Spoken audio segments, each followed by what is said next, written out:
Previously, on Looking for the Todt Family. Anthony has cooperated with the investigation and he has confessed to killing his wife, Megan. I know that he valued his family. He was so in love with Megan. And their 3 children. He loved his children so much. None of us can believe that ever happened. Doesn't match at all. She was like, that's not the Tony Todt I knew. Just a very nice kid, one of those people that everybody was friends with. He got along very well with everyone. He was a physical therapist, and he touched so many of us and so many of the kids in town. His business was sponsoring fundraisers and coat drives and just very involved in the community. Honestly, to see him and to know him, you wouldn't think that there would be a mean bone in his body whatsoever. He devoted his whole life to helping people, right out of college to the medical profession.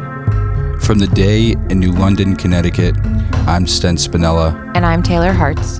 And this is Looking for the Todt Family.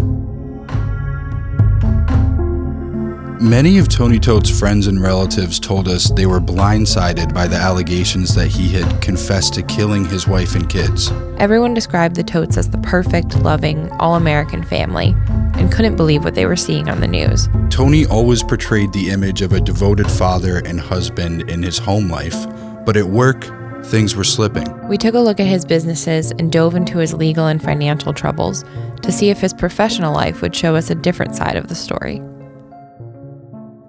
He was very close and friendly with all of his employees. Randy Gallagher had worked for Tony at Family Physical Therapy for years. He was willing to help us out if we needed anything personally. I remember one time our toilet was leaking at our house, and I put on Facebook that, I needed somebody like a plumber or whatever. I didn't know what the issue was, and he messaged me back saying, I can come over and help you. So, it's just that he was a very helpful, friendly person. We heard rave reviews about Tony's work as a physical therapist.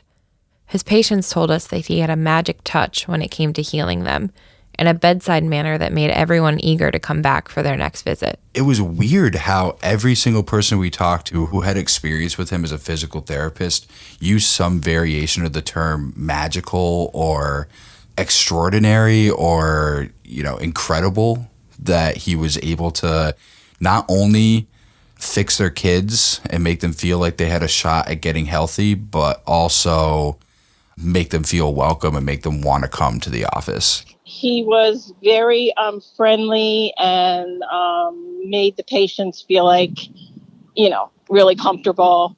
And he just was very knowledgeable in physical therapy. He would look at one person and they would have gone to several other people to get a diagnosis, and he would be with them for less than 5 minutes, and he would know what was going on. Parents told us that they would take their kids to therapist after therapist all across the state, and no one would be able to figure out why their child's back hurt or why their ankle wasn't healing correctly. And then they would go see Tony, and they'd be fixed. They'd be walking again, and they would finally be pain-free.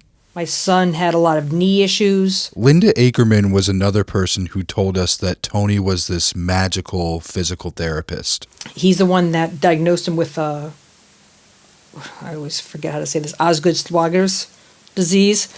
And no other doctor had picked that up, because we have other friends that have had that situation, and we've known some people that have had to have surgery.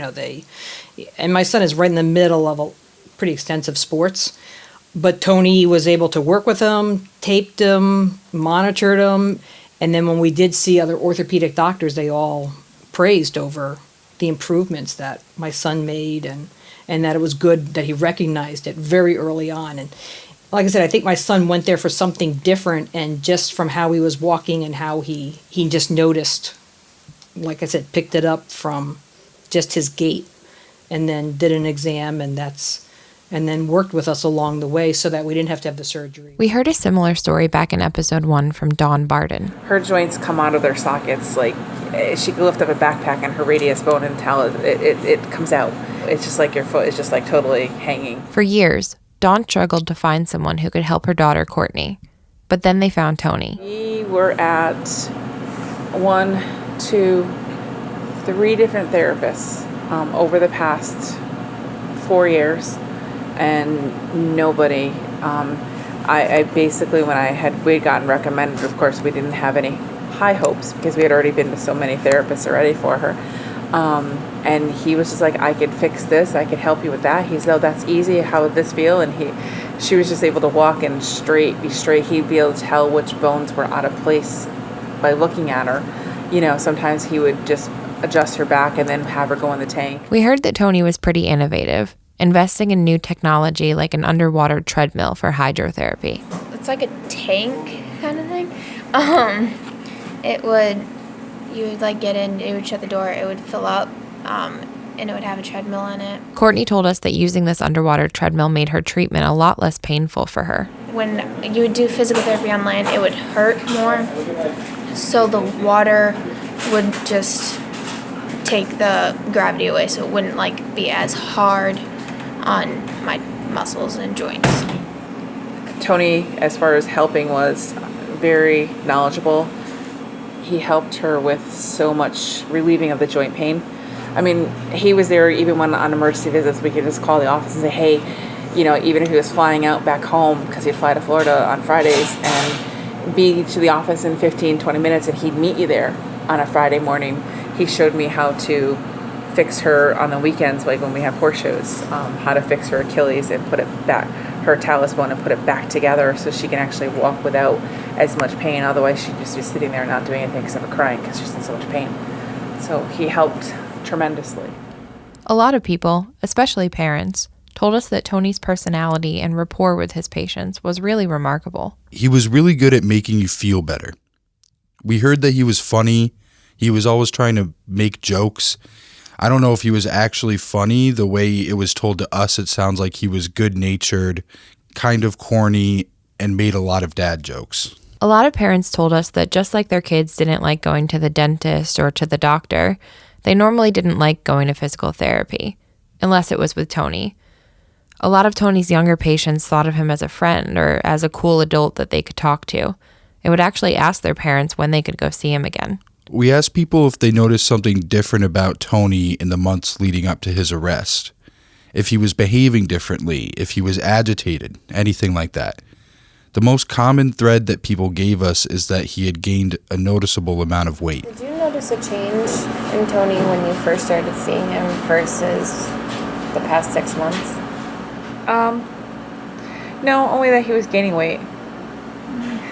Which, you know, we talked about it because I'm actually doing a weight loss surgery, and he's like, yeah, I should do it, but, you know, the flying isn't helping me, which is true. If you fly, you retain more water when you're flying, and he was flying. Sometimes he would fly out more and then stay over the weekend. The family moved to Florida full-time in 2017.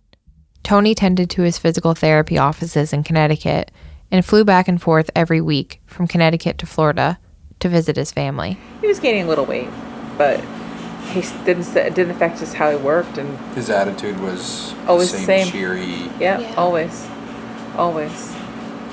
laughing, always smiling. He was gaining quite a bit of weight. Randy had noticed some changes in Tony's appearance and behavior. Obviously not eating healthy, not sleeping. Yeah, we knew he was under a lot of stress. Linda mentioned that the last time she spoke to Tony, he seemed more stressed out than usual. She said that he was kind of running around his office from patient to patient during one of her last visits. That attentive focus that he was famous for was gone. I had seen him early morning. My son had, I can't remember what the injury was, but he was like, oh, I'll see you, first thing. And I was talking to him then, and he had gained substantial weight, looked pretty tired. And even during the appointment, he was very distracted. And I asked him if he was okay. And he didn't really answer me at first, and he just was like, yeah, it's just... He had kind of made a reference that it's all just getting to him, like it was all like he was tired. And that's when I said, I really don't want to see you go, but this has got to be very difficult. And he had made a comment that that he is he works till 9-10 o'clock at night, doing reports, filling out the records. He's up at 7, 8 o'clock in the morning, just eating on the run. And it was just all. And I just remember thinking, I just didn't want to tell him what to do, but I just was like, this is just getting too much. Distracted, always on his phone, even while he was treating patients. He was quiet. A lot of times, if he wasn't normally that way, he was always kind of friendly and talkative. He had gotten the water treadmill, and that was a very big expense. And I know that was one of I remember saying to him, like, why do you have to keep working so many hours? And he's like, I have to pay for, this whole new system that he got. I know that it was like a mortgage payment because it was probably like $100,000 or something, the machine itself. He just kept saying to me, this will work wonders for you. You really should work on it. Try it out. In November of 2019, just before Thanksgiving, Dawn suddenly couldn't get a hold of Tony to schedule Courtney's next appointment. On that Thursday before Thanksgiving, we had gotten a call from the office saying that Tony had a medical emergency. He was going to be not back, so we'll see you next week. And I was like, okay. And then that Tuesday morning, I think it was, maybe it was Monday, we got a phone call that said Tony's still not going to be back, so we have to cancel. Dawn knew about Tony's schedule flying back and forth from Florida, so a cancellation here and there wasn't surprising.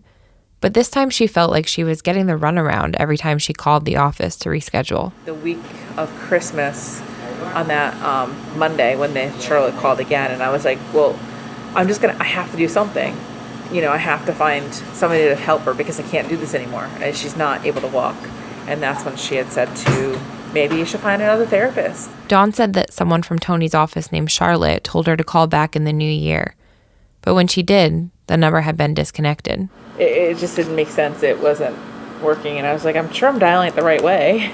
And then I called the other number and I left messages upon messages upon messages. I never got a phone call back. While patients were left in the dark until rumors started circulating on Facebook in December, Tony's employees knew that something was wrong when FBI agents showed up at their office on November 21st.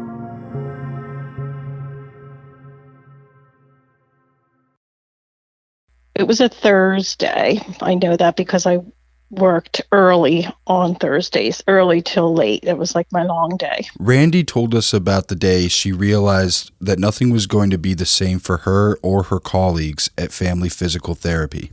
So I got there about 8 o'clock, I think it was. And Tony was not I couldn't find him. But the other girl that was at the desk told me he was in a meeting. That's all she said. She didn't let on that there was anything wrong. And so in about like a half hour after I got there, a guy came out of the room and walked into my little office thing, and he showed me his badge, and he said, I'm from the FBI. All of our information about the investigation into Tony's business practices comes from an affidavit made public on January 15th of 2020. The FBI and the Department of Health and Human Services had started investigating Tony and his business practices in April of 2019. In August, agents conducted surveillance of Family Physical Therapy's offices in Colchester, and in November, agents obtained a search warrant. On November 21st, they executed the warrant, seizing electronic devices, paper records, and patient files. This is what Randy walked into when she showed up for work that day. I was like, oh. And then I started to get, nervous and stuff. He's like, you've done nothing wrong. You don't have to worry about anything. It's all, we're just investigating him. During an interview with investigators that day, Tony admitted to illegal business practices and claimed full responsibility, saying that neither his employees nor his family knew what he was doing. I have a feeling that she didn't know any of the financial stuff. Megan and the kids were well liked by the staff, but it was rare for them to come by the office. Since they moved to Florida, maybe once a year, maybe twice. But she was the sweetest, nicest, quiet voiced, calm person that you could meet. And she was just loved her kids, homeschooled her kids. Her kids were so well behaved, so polite. They would ask when they came to the office if they stayed for any length of time. The boys would ask if there was anything they could do to help me. I mean, yeah, they were amazing. Tony had allegedly been committing healthcare fraud for years by billing Medicaid and private insurance companies for services he never provided. On the day that agents came to the office to confront Tony, Randy only saw him very briefly. I forget why, but they asked me to go into the room that Tony was in and ask him something. And I can't remember what it was, but I was like, I don't want to go in there. I did not want to see his face. So I went in and I asked him whatever question it was. I don't remember. And just the look on his face, like he just looked like a dejected little child, like I've never seen him look like that before. So I knew right then that, he was in deep trouble for something. The investigation cites 6 instances of demonstrable healthcare fraud based on the accounts of cooperating witnesses. For example, one patient, identified as Child 2, stopped receiving care from Tony in October of 2017. But over the next 7 months, Family Physical Therapy billed Medicaid for 55 fictional appointments. He also billed Cigna Private Insurance for many of those same appointments. All told, Medicaid and Cigna paid Tony almost $10,000 for services that the patient didn't receive.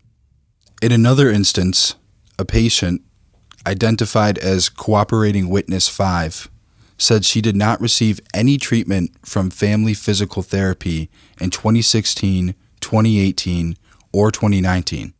But Tony and his office billed Medicaid for 178 dates in those years, amounting to about $21,000. So then it just proceeded from there. More agents came, took all kinds of pictures of all the computers, had like little numbers next to all the computers. It was like, on a TV show or whatever.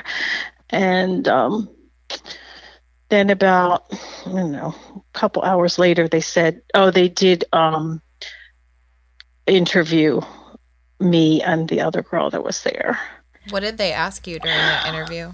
If I knew that he went to, over the summer, if he went on vacation to Tennessee and to all these other places, if I knew the family, if I knew certain patients. They asked if he was into drugs, if he drank.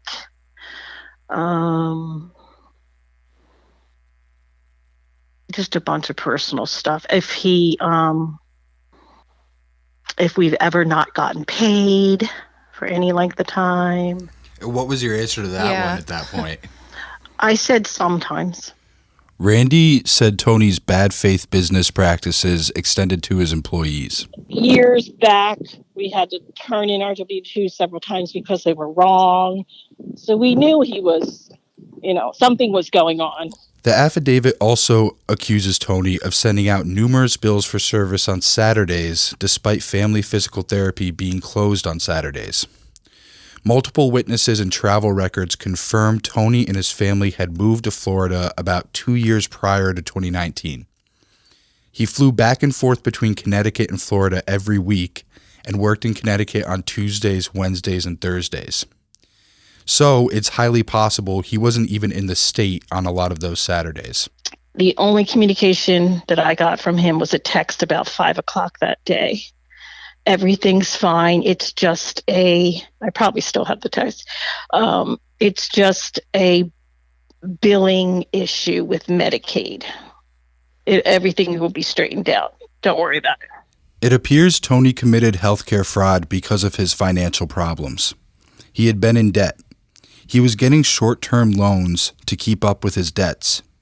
He would lie about how often he treated patients to make more money, and then use money obtained through these falsified claims from Medicaid, Medicare, other health insurance programs to pay off his loans. He wasn't a very good business person, and he got himself in such a hole because of the fact that they moved and he bought rented this huge house, which I have no idea how they even got approved for that. And then he just kept getting lines of credit to, try to rob Peter to pay Paul kind of thing, that it was just like a cycle, and he just got himself in there and he couldn't get out.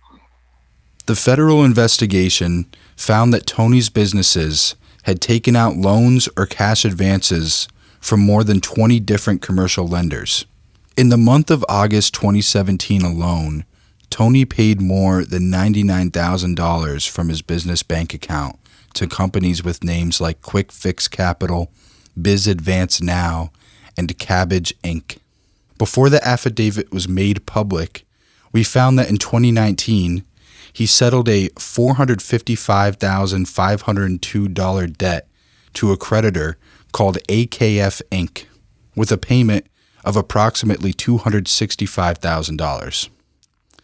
This is a cycle dating back several years where he would take out short-term loans or cash advances from these creditors, and they had the power to go into his bank account and take out payments when they needed it. I would say the last 2 years we've seen a lot of, we knew that he was going through a lot of stress. Flying back and forth twice a week, gaining weight, staying in his office till 2, 3 in the morning, sleeping in his office sometimes. So we just thought, he has a lot of paperwork. He never gets to do it at home because he's with his family. So it was just living a double life, and you can't do that for any length of time. The affidavit paints a picture of someone trying to keep their head above water, trying to keep up with these debts. Why else engage in such a bold fraud scheme? It also paints a picture of a liar. Somebody who would take money that wasn't his, defraud the government and insurance companies in order to meet his debts, all the while presenting himself as an honest, good person. The affidavit depicted him as desperate, reckless, somebody keeping up with appearances while barely keeping things together. I just feel that he's not the person that we knew. He changed. Something happened. Something made him become mentally unstable. That's my opinion. Here's a telling quote from the affidavit. When questioned as to the motivation for committing this fraudulent scheme, Todt stated that he started borrowing money from lenders because it was easier. Todt stated that he kept having to bill for services that were not rendered to keep pace with the personal loans he took out. When asked if he was living above his means, Todt replied, "That's the best way to put it." According to property records, the Todts bought their condo on Longview Drive in Celebration in 2005. It's just a few blocks away from the house they ended up renting on Reserve Place. Their condo was on the second floor in a complex that stands out on the street. It's a big, bright pink building, the color of a flamingo, with a lush garden and an extravagant fountain in the center of the lawn. When we visited the condo, there was a lockbox on the door. This is my colleague Taylor. We're from a newspaper in Connecticut. We tried to talk to some neighbors, but no one wanted to speak to us on the record. Would you be willing to speak with me about your neighbors, the Todt family? Most people didn't want to speak to us at all. Apparently, a woman down the hall from the Todts had spoken to the media early on in the investigation, and she had kind of been blackballed in the condo community. The woman ended up having to move away, and now no one wanted to talk about the Todts. We knocked on every door on their floor, and almost everyone closed the door in our faces when we said why we were there. One neighbor, an elderly woman at the end of the hall, reluctantly invited us in, but she wouldn't tell us her name. She cautioned us about what had happened to her neighbor after she talked to a reporter. All she told us was that the Todts hadn't been living in the condo for quite a while. She said that every once in a while she would see Megan and the kids in the elevator and notice how polite the kids were. She said the boys would always offer to carry her bags. From what she could tell, their condo was mostly being used by family members who were visiting Florida from time to time. We learned from public records that in 2017, Tony and Megan refinanced their condo through Bank of America with a $220,000 mortgage. That same year, they sold their home in Connecticut, a large gray and blue house down a long wooded drive in Colchester, for $348,000. We were never able to figure out where Tony was living while he worked in Connecticut after they sold that house, though one employee told us he may have been sleeping in his office. In May of 2019, they started renting a home in Celebration that was a lot bigger than their condo. Just a few streets away, the white house with black shutters is nestled between neighbors across from a park on Reserve Place. It has 5 bedrooms, 4 bathrooms, an in-law apartment above the garage, and a fenced-in yard with a pool. Their rent for the house was $4,900 a month. In January, a woman named Yasmin Dordoy, who was the Todt's landlord for the Reserve Place house, posted a notice of eviction on their front door. Tony and Megan hadn't been paying their rent. A judge later ruled that Tony owes Dordoy $14,965 in unpaid rent. That eviction notice was never taken off their door. It hung there as if no one had gone in or out of the home to even notice it. When Dordoy saw that the notice was still on the door days later, she called police, asking for a wellness check. She told the dispatcher that she hadn't seen her tenants since Halloween. Her phone call to police didn't get her any answers, but the very next day, Dordoy learned of what had happened in the house she owned.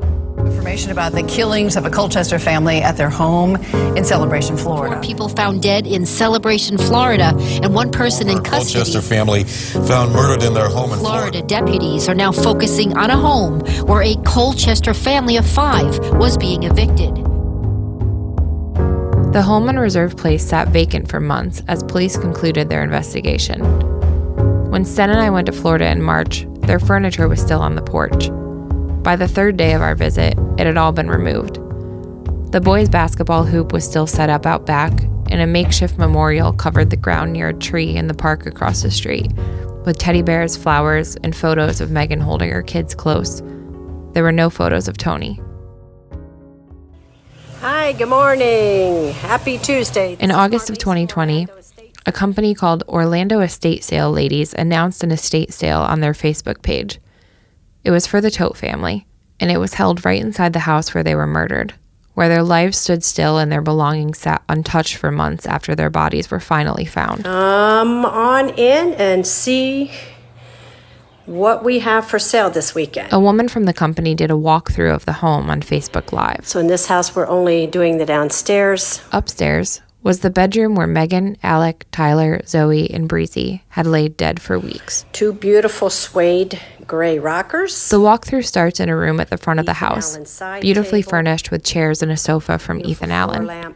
There's a piano and a piano bench, presumably where Alek and Tyler had their piano lessons, and a music stand with 2 small benches below it. There's a set of bongo drums on the coffee table. Beautiful suede sofa. Down the hall, there's a room filled with games and books. All the children's toys and hobbies had been piled up on a dining room table for display, waiting to be bought by someone new. Here we have trucks. There was a big, fluffy pink unicorn, a Minnie Mouse doll, and stacks of board games like Candyland and Clue. A lot of fun things for the little ones. In the kitchen, a chandelier dangles over one counter that's covered with crystal glasses. Another is stacked with stainless steel KitchenAid cookware. The homeowner loved to cook. In the garage, past the pool in the yard where the kids used to play, were more piles of the Todt's belongings, cheerfully described by the seller. Golf clubs, a brand new generator, holiday decorations, tools, and Zoe's car seat and stroller. All right, so that kind of gives you an overview of what we'll be selling this weekend. Hope to see you in Celebration Friday and Saturday. Have a great week. The Todt's home was eventually put up for rent after sitting empty for months, the silence reminding neighbors of the laughter that used to float over the fence from their backyard.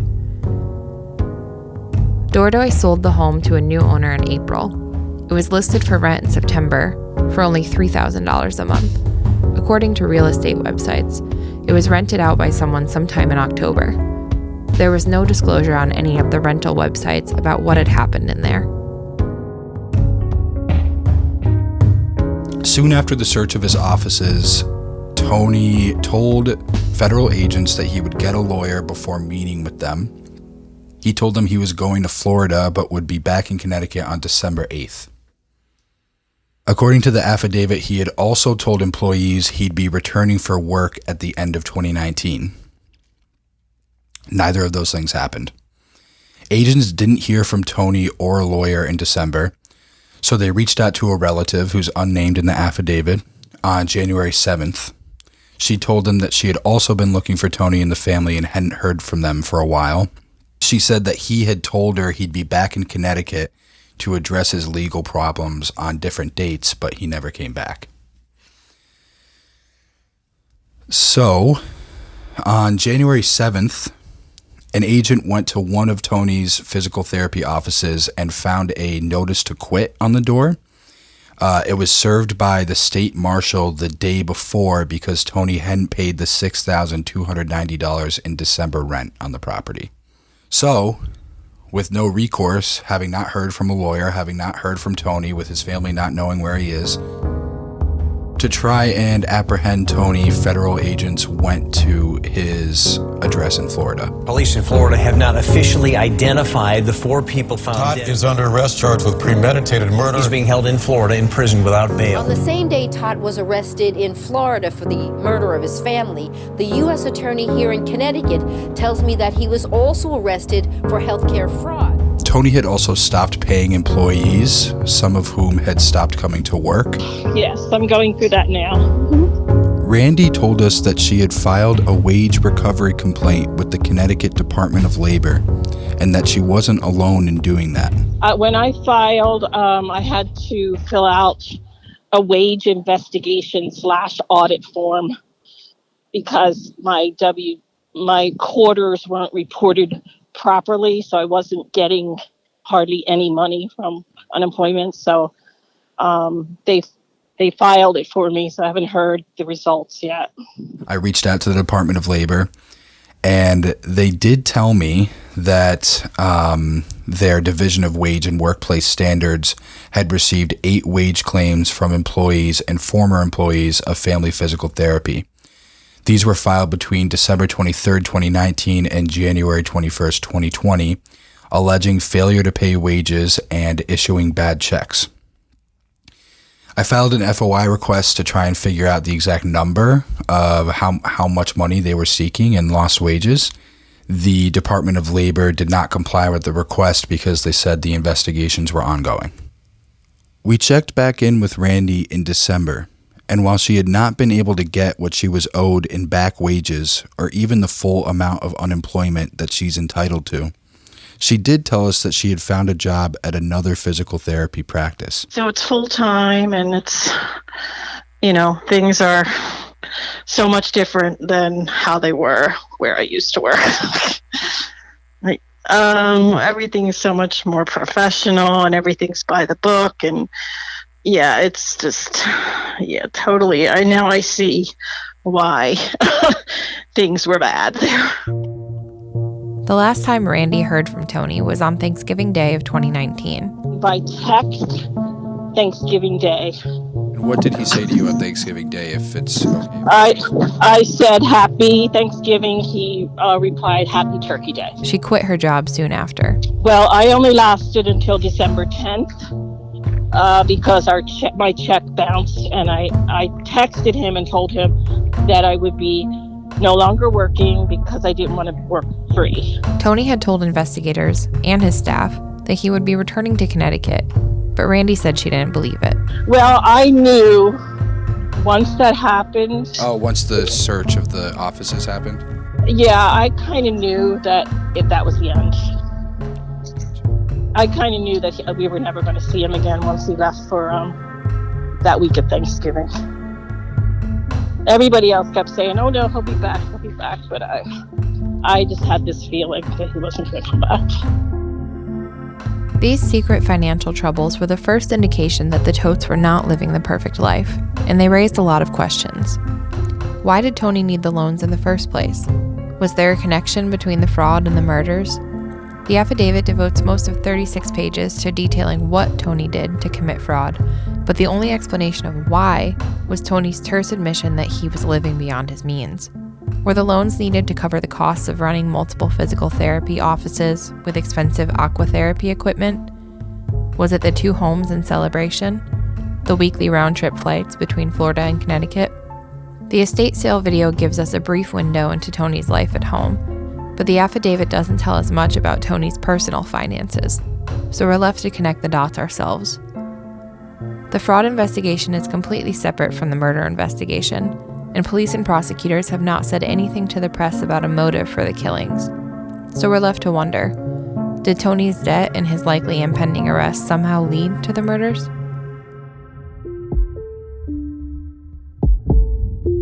In the next episode, we uncover another dark secret in Tony's life. If it has something to do with what he saw as a young man in that house. He walks into his mother's bedroom and he sees her bleeding profusely. Tony started to have emotional problems. He had to be traumatized, and it might explain why he did what he did, although it can never justify it. If you or someone you know is in crisis, help is available. Call Mental Health America's crisis hotline at 1-800-273-TALK. If you haven't already, please subscribe to Looking for the Todt Family on your favorite podcast app, and don't forget to rate the show. Find us on Facebook, Twitter, and Instagram. Looking for the Todt Family is hosted and reported by Taylor Hartz and Sten Spinella, produced by Peter Huapi and Carlos Virgen, written by Taylor Hartz, Sten Spinella, and Peter Huapi. Editing by Peter Huapi and music by Carlos Virgen. Television audio courtesy of WTNH News 8. Tim Cotter is our executive editor, and Izaskun Larnieta is our managing editor. Social media management by interns Josette Moses and Allison O'Donnell. This has been a production of The Day in New London, Connecticut.